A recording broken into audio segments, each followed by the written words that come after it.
Today's video is brought to you by Skillshare. Play by the rules. No cheating, children.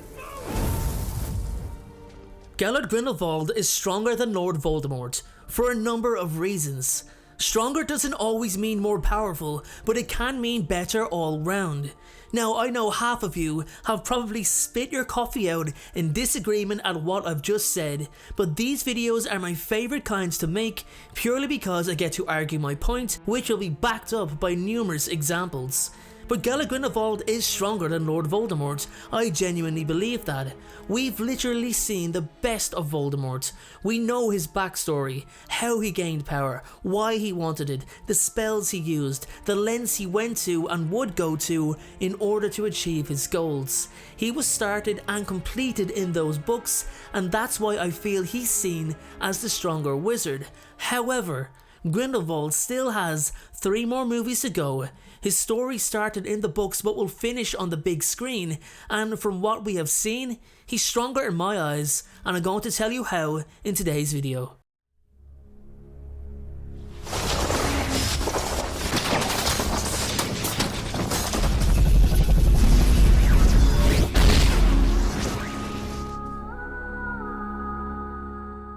Before this video continues, I have to give a massive shout out to today's sponsor, Skillshare. Skillshare is an online learning community with thousands of inspiring classes for creative and curious people. You can explore new skills, develop existing interests, and just get lost in creativity. I really want to get myself on camera more. I want to have a better on-screen presence, especially for my other YouTube channel, and through the iPhone filmmaking classes from Caleb Babcock and Niles Gray, I was really able to absorb so much useful information, especially learning the advantages in addition to the best way to shoot my footage. That was something I've always struggled with.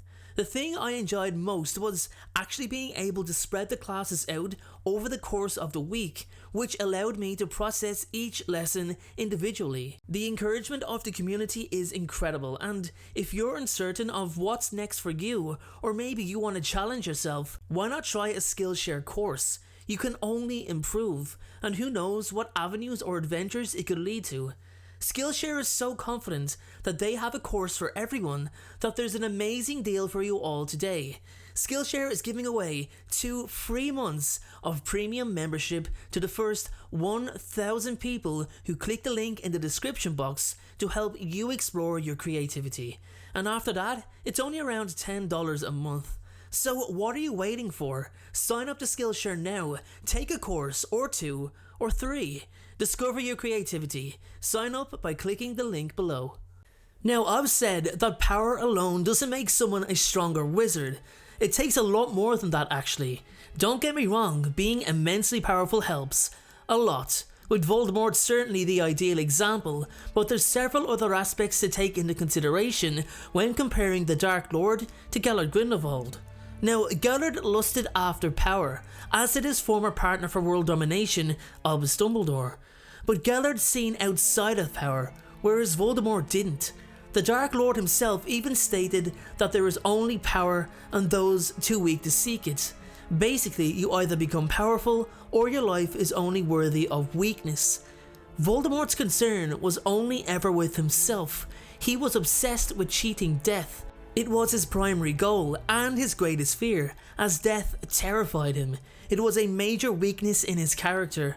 Only when he created his first Horcrux and conquered immortality did his true arrogance emerge. Knowing he couldn't die made him dangerous because he felt invincible, but that only stemmed from insecurity.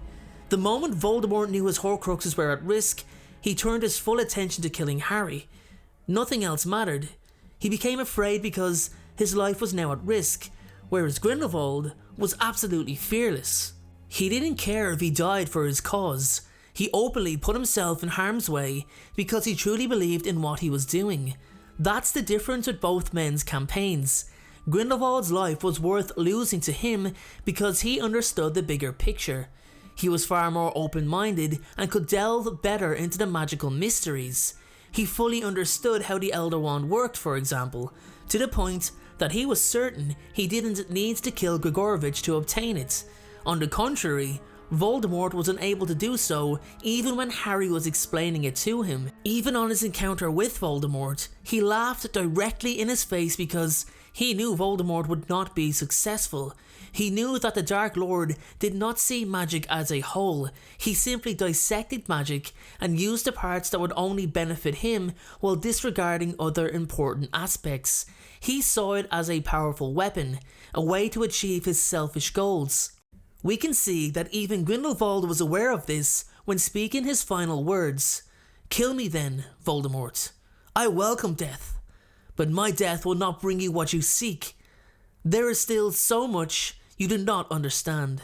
Even after 50 years in Nurmengard, Gellert still had the ability to use Occlumens to prevent Voldemort from discovering the whereabouts of the Elder Wand.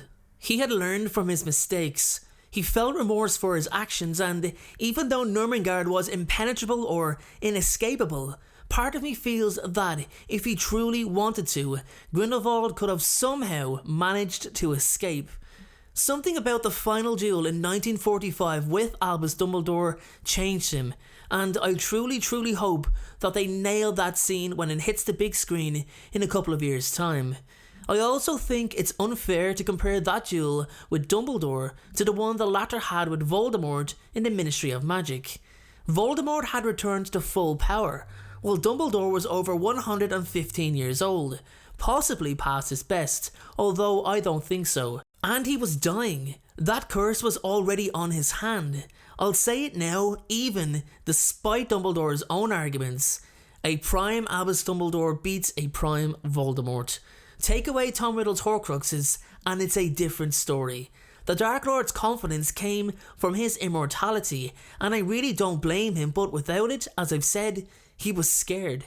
Horcruxes to Voldemort are like what the Deathly Hallows were to Grindelwald. After learning about the three Hallows, he developed an obsessive desire to possess them, especially the Elder Wand, believing the Hallows would help him conquer the Wizarding Realm, as well as becoming Master of Death. He suffered what many villains suffered. He let his flaws consume him, control him, and cost him greatly, but in some ways made him even more dangerous. He would do anything to meet his goals. Every sacrifice was for the greater good.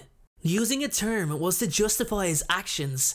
He wanted to be a leader who would make tough choices when he had to, whereas Voldemort just killed people for fun.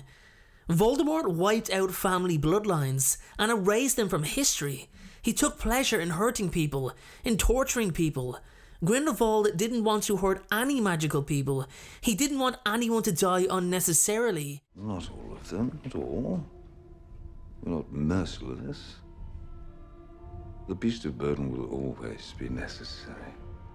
He genuinely cared. He wanted people to join him out of their own free will, not out of fear.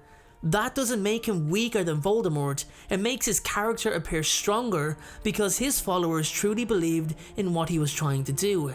They respected him. Don't get me wrong, I'm not saying he was the good guy because he wasn't. We've seen firsthand in the Crimes of Grindelwald what betrayal means. You get incinerated in deadly blue flames. He was just a lot wiser than the Dark Lord. His magical knowledge surely brought him across the path of Horcruxes.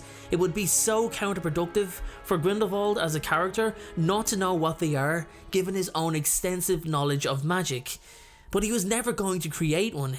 Even if he could have, immortality was not his goal. It never was. It was a dangerous branch of unstable magic that's ending seemed to be surrounded by much uncertainty. Basically, there's no way of knowing the exact consequences should the spell go wrong. Even if it didn't go wrong, there's no information on what happens if one is killed, what happens to your body, what is your state of existence. That's a route Grindelwald was not prepared to go down. Whereas Voldemort, on the other hand, was pompous and melodramatic enough to believe that creating 7 Horcruxes would make him even more powerful, which was total speculation since a Horcrux is not one of the properties of the number 7. He was also arrogant enough to place them in symbolic places, rather than somewhere where no one could ever find them, like bury them deep underground or the bottom of the ocean, basically in a place that nobody could get to, and I think they could rest there for all eternity. I think the Room of Requirement was the only decent decision of all of them if you ask me. So guys, so far I think I've made a good argument that Gellert Grindelwald was overall stronger than Lord Voldemort, but if it actually came down to a fight between the two, a proper duel, who would win? Well, if I'm honest, that's a little more difficult. It's much harder to uncover who the better duelist was since both wizards had advantages and disadvantages unrelated to their strengths. Grindelwald had the Elder Wand. Voldemort had Horcruxes. Grindelwald wasn't able to fight Dumbledore because of the Blood Pact. Voldemort couldn't be killed by Dumbledore because it interfered with the prophecy. That being said, Grindelwald is hands down the fancier duelist. It's almost like he's conducting a symphony of spells. He uses his wand beautifully, swiftly, as if he's highlighting just how astonishing the wonder of magic truly is. Voldemort, on the other hand, almost exclusively uses the Killing Curse. Now, I said almost. He's an expert duelist and has some truly devastating spells in his arsenal. It would be interesting to see a proper duel between them both at full strength. I feel like Voldemort's arrogance would unleash his aggressive side, but Grindelwald is so masterful with the Elder Wand that I think he'd outperform him. Both men are also extremely gifted with wandless magic, so that would make the duel even more interesting. I believe it's silly to think that Voldemort can't lose if he can't be killed, because he can be disembodied, as we've already seen, which more or less means he's defeated. As I've said earlier on, something happened during that duel back in 45 with Dumbledore, and I can't wait to find out what it was. Anyway guys, the main point I've been trying to come across in this video is that the stronger wizard is not always the most powerful one. I feel Grindelwald understood magic as a whole. He was wiser and seen the bigger picture, whereas Voldemort was just not as open to different aspects of magic that did not make him stronger. So let me know what you think in the comment section below. Thanks again for watching, and a special thank you to Skillshare for sponsoring today's video. Thank you so much for watching. I truly appreciate your support. Everyone, notifications of uploads are more important than ever. So please, if you haven't already, turn those notifications on to make sure you're notified the moment my video goes live. Making videos is what I love to do, it's my dream and my passion. However, it does cost time and money to produce this content, so if you have $1 to spare to support me on Patreon in exchange for some exclusive unseen content, then you can click the Patreon link below or at the end of this video.